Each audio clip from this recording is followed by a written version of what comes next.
তো মেন্টালটা দেখে এলাম না, সরি সেন্টিমেন্টালটা দেখে এলাম। ইয়াশ দাশগুপ্ত, নুসরাত এবং সায়ন্তনীর নতুন সিনেমা। দেখুন, সিনেমাটার আমি যদি স্টোরি ছোট করে বলি, দেখাচ্ছে রঘুনাথপুরে দিদিমণি বলে একজন একচ্ছত্র আধিপত্য চালায়। সেখানে হিউম্যান ট্রাফিকিং, ড্রাগস, মাফিয়া, সব রকম যত রকমের ব্ল্যাক মার্কেটিং হয় সব কিছু করে।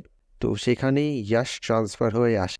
সেখানেই নুসরাত থাকে এবং তার একটা ভাই রয়েছে। তো ইয়াশ ট্রান্সফার হয়ে আসে এবং দেখাচ্ছে যে সে অনাথ আশ্রমে থেকে বড় হয়েছে। সে একটু corrupted, kind of Chulbul Pandey kind of স্টার্টিংটাই দেখিয়েছে। তো তারপর সে ট্রান্সফর্ম হয় এবং সে রুখে দাঁড়ায় এই দিদিমণির বিরুদ্ধে। এবং তারপর কি হয় কি না হয়, কীভাবে টাসালটা হয়, এবং রঘুনাথপুরকে ইয়াশ যখন ছেড়ে চলে যায় তখন কি একটা বেটার প্লেসে রেখে চলে যায়, নাকি দিদিমণি তাকে ওভার পাওয়ার করে দেয়, সেই নিয়ে হচ্ছে পুরো গল্পটা। সবাই জানে লাস্টে ইয়াশই জিতবে।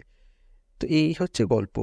তো দেখুন, এর ইন্টেন্টটা ভালো। এই টেমপ্লেটে আমরা প্রচুর সিনেমা দেখে নিয়েছি, সেটা সিংঘম হোক, সেটা জিতের শত্রু, সেটাও সিংঘামই। তো এই জিতের শত্রু হোক বা বিক্রম সিং হোক, যেটা রাউডি রাথোর হয়েছে, তো এরকম ট্যাবলেটে আমরা প্রচুর সিনেমা দেখে নিয়েছি যে একজন মাফিয়া থাকে এবং তাকে এসে অন্যজন ওভার পাওয়ার করে। সেই হিরো ভিলেনের টাসেলটা খুব ভালোভাবে দেখাতে হবে এবং স্টার্টিংয়ে আপনাকে ওয়ার্ল্ড বিল্ডিংটাও সেরকমভাবে দেখাতে হবে, যেটা সিংঘামে দেখিয়েছিল, সিম্বাতে খানিকটা দেখিয়েছিল, বা রাউডি রাঠেরও যেরকমভাবে দেখিয়েছিল। সেই জিনিসটা এখানে হয় না। সেখানে ওই মেনেসিং ব্যাপারটা খুব ভালোভাবে তৈরি করা যাচ্ছে না, কারণ আপনাকে স্টার্টিং একটুখানি দেখিয়ে দিল, তারপর রঘুনাথপুরটা না অনেকক্ষণের জন্য ওটা সাইড লাইনে হয়ে রয়েছে।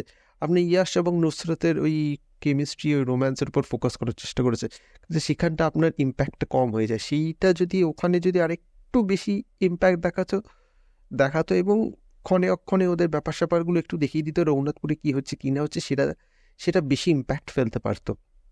এবং দিদিমণির যে ব্যাপারটা দেখা যায় যে সে খুব মেনেসিং, সে নিজের স্বামীকে মেরে এসছে এবং সে নিজে সব করে, মানে ব্রেনটা তার রয়েছে, সে রণক্ষেত্রে নামে না, মানে সে পিছন থেকে সব করে দেয়।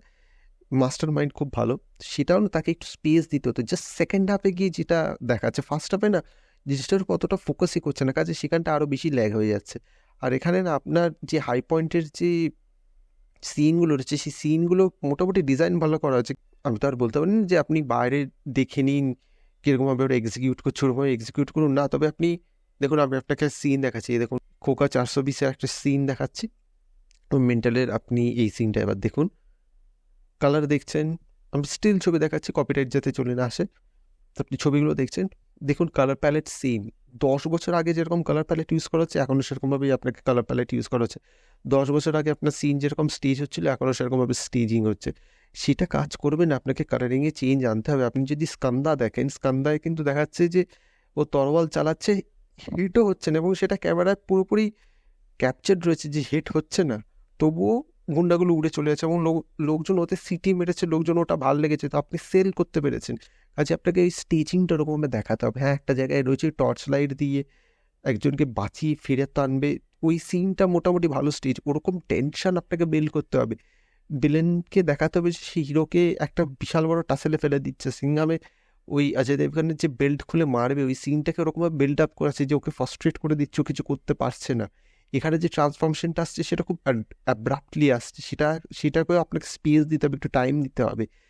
এই যে আপনার নুসরাত এবং ইয়াশ, ওরা আসল জীবনে যদিও কাপল, কিন্তু এখানে তাদের কেমিস্ট্রিটা কাজ করছে না। এটা আপনাকে একটু টোন ডাউন করে দেখাতে হবে।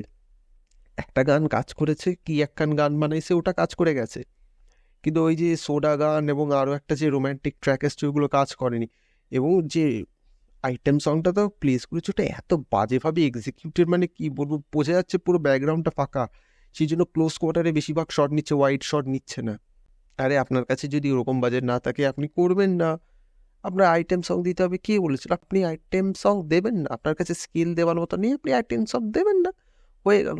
এই ভুলগুলো যদি না করতো এবং যদি একটু ইন্টারেস্টিংলি এটাকে দেখাতো, যদি টাইম লাইন জাম্প করতো, অন্য কিছু একটা এক্স ফ্যাক্টর আনতো, এক্স ফ্যাক্টর আনার প্রচুর স্কোপ ছিল, যে সিকোয়েন্সগুলো ঠিক করে প্লেস করতে পারেনি। দেখুন, আপনার এই প্লট পয়েন্ট, এই আইডিয়া কিন্তু যদি একটু আলাদাভাবে একটু স্মার্টলি প্লেস করা হতো না, অনেকটা ভালো হতো। পুলিশ যে একজনের একটা মাফিয়ার বিরুদ্ধে রুখে দাঁড়াচ্ছে, এরকম সিনেমা কিন্তু এখনও হচ্ছে, কিন্তু আপনাকে না একটু স্মার্টলি ওটাকে এক্সিকিউট করতে হবে। আপনাকে একটু স্লিক ব্যাপার আনতে হবে। ওভার দ্য টপ আপনি যাবেন, জায়গায় জায়গায় যাবেন।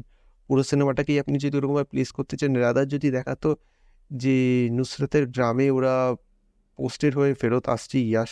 ইয়াশ ইনিশিয়ালি একজন করাপ্টেড অফিসার, যেটা নুসরত জানে না, জানতে পারছে, এবং তার এখানে দেখিয়েছে নুসরতের ভাই পুলিশ ইন্সপেক্টর হয়েছে, কাজে সেইখান থেকে যদি ডিলেমাটা আনতো, সেখান থেকে যদি ক্রাইসিসটা আনতো না, ওয়ে বেটার হতো। কাজে এই জিনিসটা খুব একটা ভালো হয়নি। হ্যাঁ, কিছু কিছু অ্যাকশন সিনস ভালো হয়েছে, একটা চ্যালেঞ্জিং ভিলেন ডিজাইন করার চেষ্টা করেছিল, কিন্তু কি বলবো বলুন, কতদিন আমরা এরকম চালাবো? দেখুন, এরকম চেষ্টা করেছে বলতে বলতে তো জিনিসগুলো পড়ে যাচ্ছে না, একটা তো আপনাকে ঘুরে দাঁড়াতেই হবে। এটাতে আমি বলবো আবার প্রলা অনেক বেটার ভাবে এক্সিকিউট করেছিল সেম জিনিসটাকে। তো এই ছিল আমার মেন্টালের ব্যাপারে। আমি বলবো না মানে খুব আহামরি, ঠিক আছে, দেখলেন দেখলেন, না দেখলে আপনি কিছু মিস করবেন না। তো এই হচ্ছে আমার সেন্টিমেন্টালের রিভিউ।